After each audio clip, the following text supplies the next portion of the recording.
بسم اللہ الرحمن الرحیم۔ تمام دیکھنے اور سننے والوں کو السلام علیکم۔ حضرت جابر بن عبداللہ رضی اللہ تعالیٰ عنہ سے روایت کیا ہے کہ ایک شخص رسول کریم صلی اللہ علیہ وسلم کی خدمت میں حاضر ہوا اور شکایت کی کہ میرے باپ نے میرا مال لے لیا ہے۔ آپ صلی اللہ علیہ وسلم نے فرمایا کہ اپنے والد کو بلا کر لاؤ۔ اسی وقت جبرائیل امین علیہ السلام تشریف لائے اور رسول اللہ صلی اللہ علیہ وسلم سے کہا کہ جب اس کا باپ آ جائے تو اس سے پوچھئے کہ وہ کلمات کیا ہیں جو اس نے دل میں کہے ہیں۔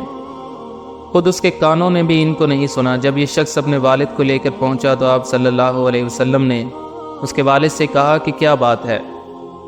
آپ کا بیٹا آپ کی شکایت کرتا ہے، کیا آپ چاہتے ہیں کہ اس کا مال چھین لیا جائے؟ والد نے عرض کیا کہ آپ اسی سے یہ سوال فرمائیں کہ میں اس کی پھپھی، خالہ یا اپنے نفس کے سوا کہاں خرچ کرتا ہوں؟ رسول اللہ صلی اللہ علیہ وسلم نے فرمایا، جس کا مطلب یہ تھا کہ بس حقیقت معلوم ہو گئی، اب اور کچھ کہنے سننے کی ضرورت نہیں رہی۔ اس کے بعد اس کے والد سے دریافت کیا کہ وہ کلمات کیا ہیں جن کو ابھی تک خود تمہارے کانوں نے بھی نہیں سنا۔ اس شخص نے عرض کیا کہ یا رسول اللہ صلی اللہ علیہ وسلم، ہر معاملہ میں اللہ تعالیٰ آپ پر ہمارا ایمان اور یقین بڑھا دیتے ہیں۔ جو بات کسی نے نہیں سنی اس کی آپ کو اطلاع ہو گئی، یہ ایک معجزہ ہے۔ پھر اس نے عرض کیا کہ یہ ایک حقیقت ہے کہ میں نے چند اشعار دل میں کہے تھے جن کو میرے کانوں نے بھی نہیں سنا۔ آپ صلی اللہ علیہ وسلم نے فرمایا کہ وہ ہمیں بھی سناؤ۔ اگر آپ چاہتے ہیں کہ اسلامی تاریخ سے جڑے واقعات اور مستند وظائف آپ تک پہنچتے رہیں تو چینل کو سبسکرائب کر لیں اور بیل نوٹیفیکیشن کو آل پر سیٹ کر لیں۔ اس وقت اس نے یہ اشعار سنائے جن کا مطلب یہ ہے، میں نے تجھے بچپن میں غذا دی اور جوان ہونے کے بعد تمہاری ذمہ داری اٹھائی۔ تمہارا کھانا پینا سب میری ہی کمائی سے تھا۔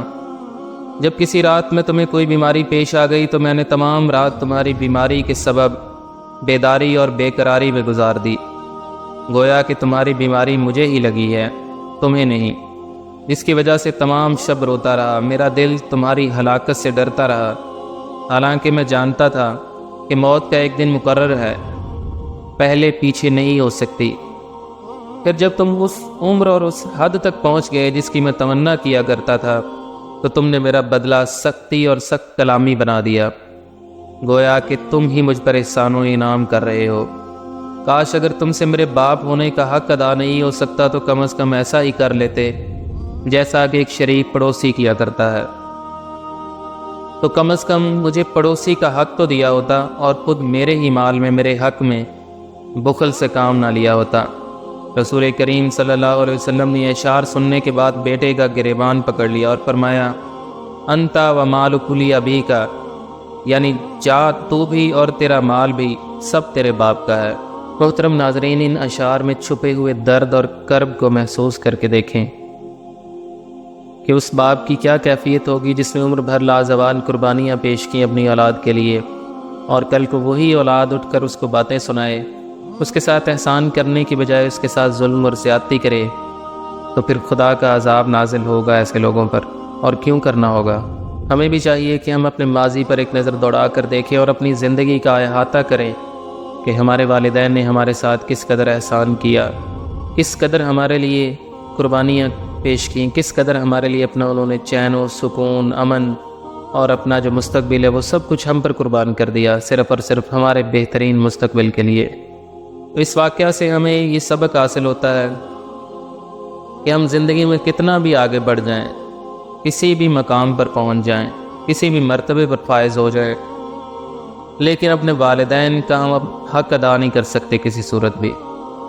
ان کے احسانات، ان کے انعام و اکرام، ان کی محبتیں، ان کی قربانیاں جو انہوں نے ہماری پیدائش سے لے کر جب تک بھی ہم زندہ ہیں تب تک ہم پر کی ہوتی ہیں، ان کا احسان ہم کسی صورت ادا نہیں کر سکتے۔ اور خاص طور پہ باپ جو دن رات محنت کرتا ہے، مزدوری کرتا ہے، اپنا خون پسینہ بہا کے اپنے بچوں کے لیے، اپنی بیوی بچوں کے لیے، اپنی اولاد کے لیے کما کے لاتا ہے، اس کا احسان کا، اس کا بدلہ، اس کی اس محبت اور اس کی اس کرم کا بدلہ تو ہم کسی صورت بھی ادا نہیں کر سکتے، جس کے بارے میں خاص طور پہ قرآن کریم میں اللہ پاک نے ارشاد فرمایا ہے کہ باپ کی رضا میں رب کی رضا ہے۔ اور جس کے بارے میں یہ فرما دیا جائے اللہ کی طرف سے کہ اس کی رضا میری رضا ہے، مطلب اس کی مرضی میں میری مرضی ہے، تو ہم اسے خفا کرنے کی کوشش کس طرح کر سکتے ہیں؟ اور اگر ہم ایسا کرتے ہیں تو اس کا مطلب ہے کہ ہم اپنا ٹھکانہ جو ہے وہ جہنم میں بنا رہے ہیں۔ اللہ تعالی ہم سب کو اس طرح کے گناہ سے اور اس طرح کے کاموں سے بچنے کی توفیق عطا فرمائے۔